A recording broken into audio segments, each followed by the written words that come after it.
आचार्य चाणक्य की नीति के मुताबिक स्त्री को कोई भी नहीं समझ सकता।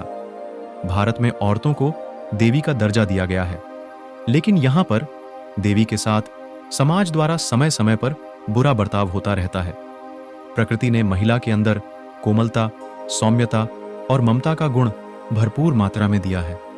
लेडीज फर्स्ट की बात तो चलन में है, परंतु देवी का रूप कहीं जाने वाली स्त्रियां कई बार ऐसे ऐसे कांड कर जाती हैं जिससे घर परिवार समाज, यहां तक कि स्त्रियों को देवी कहे जाने वाली बात भी कलंकित प्रतीत होने लगती है। चाणक्य ने अपनी किताब चाणक्य नीति में बदचलन महिलाओं के बारे में कई ऐसी बातें बताई हैं जिन पर विचार और उन बातों को अनुसरण करने वाले मनुष्य के जीवन में कभी भी दुख और धोखा आदि का भाव जागृत नहीं होता। आचार्य ने अपनी किताब में ऐसी कई परिस्थितियों के विषय में लिखा है जो आज भी देखने को मिल सकती हैं। ऐसे ही आचार्य चाणक्य ने महिलाओं के बारे में कुछ ऐसी बातें बताई हैं जिनको जानकर किसी भी चरित्रहीन औरत के प्रेम जाल में आप नहीं पड़ेंगे। नंबर 1, इन चीजों से करें। पहचान क्या है? बदचलन स्त्रियों की पहचान। आचार्य चाणक्य कहते हैं कि जिन स्त्रियों के पैर की कनिष्ठा उंगली के साथ वाली उंगली धरती पर टच न करती हो और अंगूठे के साथ वाली उंगली अंगूठे से ज्यादा लंबी हो, ऐसी स्त्रियां वक्त के मुताबिक अपना चरित्र बदल देती हैं। यह व्यवहार से क्रोधी होती है। इन पर कंट्रोल करना आसान नहीं होता। ऐसे में इन स्त्रियों पर कभी भी भरोसा नहीं किया जा सकता।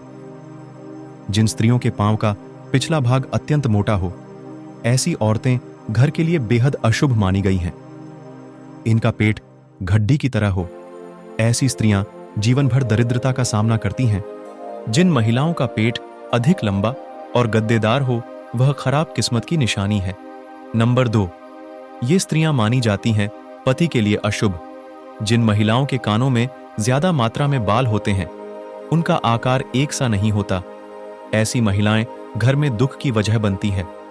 मोटे लंबे और चौड़े दांत जो बाहर निकलते प्रतीत होते हैं, ऐसी स्त्री के जीवन में सदैव दुखों के बादल छाए रहते हैं। जिन महिलाओं के मसूढ़े काले होते हैं, यह भी दुर्भाग्य की निशानी है।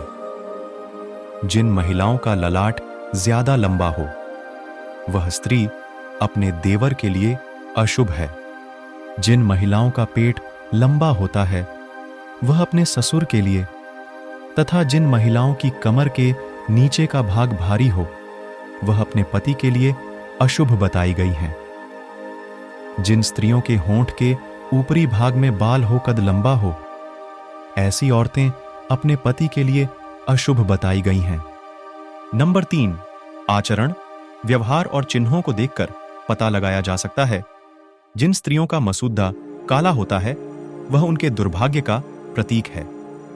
महिला के हाथ में मांसाहारी पशु पक्षी का प्रतीक है, तो वह महिला दूसरों के दुख का कारण बनती है। जिन महिलाओं के गर्दन की लंबाई 4 उंगलियों से अधिक हो, तो ऐसी महिलाएं अपने ही वंश के विनाश का कारण बनती हैं।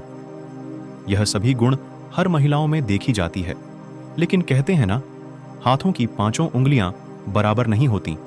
उसी तरह हर महिला ममता की मूर्ति हो, यह जरूरी भी नहीं। हमारा समाज स्त्रियों को परिवार का इज्जत मानता है।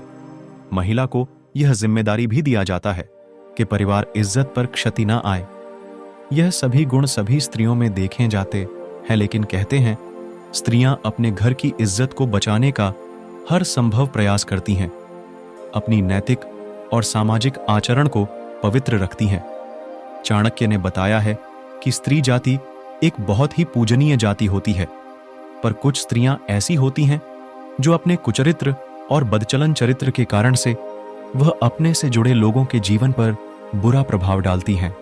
ऐसी महिलाओं को सिर्फ एक पुरुष से प्यार करना नहीं आता। नंबर 4, चाणक्य नीति के अनुसार चरित्रहीन नारी का लक्षण।